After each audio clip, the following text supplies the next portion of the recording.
Prizren çok ıslah, her türlü memnunum, mutluyum bundan. Çok Ne jetonim në kryeqytetin e Turqisë në Ankara, ku pas shkollimit para 5 viteve pata hapur një studio për manikyr.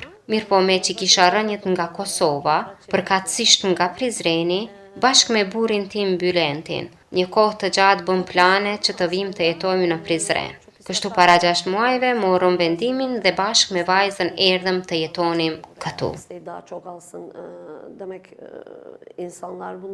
Në Prizren po kalojmë mirë. Kemi bërë shoqëri dhe unë kam filluar të përvecoj më mirë gjuhën shqipe. Edhe burri im po mundohet ta mësoj gjuhën shqipe dhe të përshtatet me traditat këtu në Kosovë. Po ashtu edhe vajza jone, cila ende nuk I ka mbushur 4 vite të jetës, është shumë e kënaqur me shoqërinë që ka krijuar në çerdhe të fëmijëve. Mirë po shpesh na thot se po I mungojnë gjyshi dhe gjyshja që jetojnë në Turqi. Çünkü ben güzellik uzmanı, değilim sadece tırnak uzmanı.